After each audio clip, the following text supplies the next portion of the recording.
आगे बढ़ेंगे, अंबेडकर नगर जिले की बात करते हैं। खाद की किल्लत से किसान परेशान हैं। किसानों को कई केंद्रों के चक्कर लगाने पड़ रहे हैं।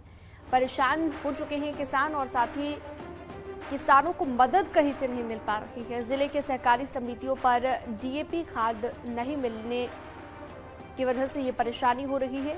ये वक्त आलू, मटर, चना, मसूर और सरसों की बुआई का है। किसान गेहूं की बुआई भी शुरू कर रहे हैं, मगर खाद नहीं मिलने से किसान अपनी फसल की बुआई नहीं कर पा रहा है।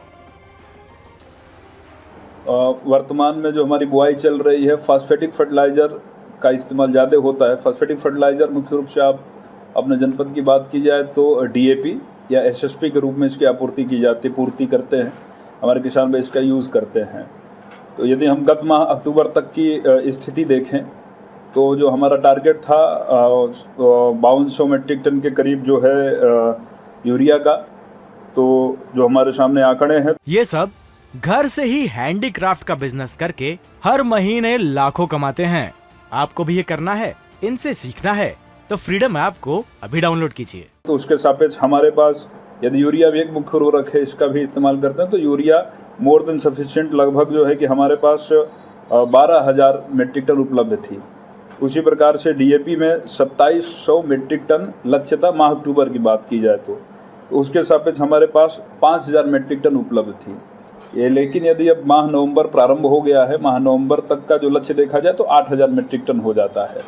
उसके सापेक्ष वर्तमान में उपलब्धता अभी कम है, लगभग 2100 मेट्रिक टन उपलब्ध है प्राइवेट और सहकारिता मिला के। सहकारिता क्षेत्र में कुछ समितियों पर उर्वरक न होने की बात संज्ञान में आई थी, तो 975 मेट्रिक टन प्री पोजिशनिंग की डीएपी उपलब्ध थी। इससे जिलाधिकारी महोदय से अनुमति प्राप्त करके रिलीज कर दिया गया है, जो हमारे समितियों में पहुंचना शुरू हो गई है। जिलाधिकारी महोदय की तरफ से हम लोगों ने शासन में एक मांग पत्र भेजा है ताकि हमें सहकारिता और प्राइवेट दोनों क्षेत्रों में डीएपी की रैक प्राप्त हो सके। जैसा मैं पहले बता रहा था कि डीएपी के साथ साथ एसएसपी सिंगल सुपर फास्फेट भी फास्फेटिक फर्टिलाइजर का एक मुख्य स्रोत है अपने ज़िले में। वह हमारे पास जो है आज की तिथि में भी लगभग जो है कि अपने पास 4,000 मेट्रिक टन से अधिक उपलब्ध है, लेकिन यह प्राइवेट दुकानों पे है। क्रिफ्को इफ्को की जो एसएसपी के रूप में ये समितियों को उपलब्ध नहीं है। शीघ्र ही जो है डीएपी जो एक और मुख्य फास्फेटिक फर्टिलाइजर उसकी उपलब्धता हम सुनिश्चित कराएंगे और सारी समितियों भी इसका प्रेषण सुनिश्चित कराएंगे। तो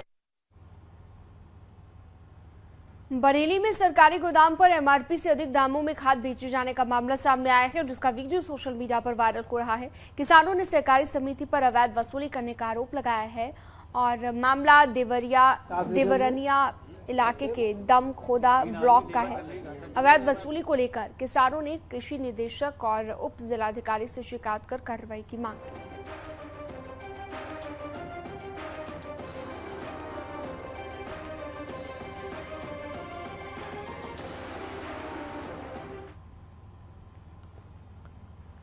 चलिए आगे बढ़ते हैं। गोरखपुर में तेजी से बढ़ रहे हैं डेंगू के मामले। इसी के मद्देनजर नगर निगम की ओर से तेजी से साफ सफाई का अभियान भी शुरू कर दिया गया है। नगर निगम के प्रवर्तन विभाग की टीम ने बुलडोजर लगाकर नालियों की सफाई में रुकावट बन रहे अतिक्रमण को हटाया, जिससे नालियों में एंटी लार्वा का छिड़काव किया जा सके। आपको बता दें, गोरखपुर शहर में जिस तरह से डेंगू के मरीजों में तेजी से इजाफा हो रहा है, उससे स्वास्थ्य विभाग भी परेशान है। नगर निगम गोरखपुर ने पूरे युद्ध स्तर पर अपनी नगर निगम की पूरी टीम को फील्ड पे उतार दिया। उसकी वजह से हम बहुत हद तक इसको कंट्रोल करने में सफल रहे हैं, क्योंकि हम लोग खुद जो है सुबह के टाइम और शाम के टाइम पर्सनल विजन, हमारे जितने वरिष्ठ अधिकारी हैं पूरी टीम के साथ खुद फील्ड पे रहते हैं।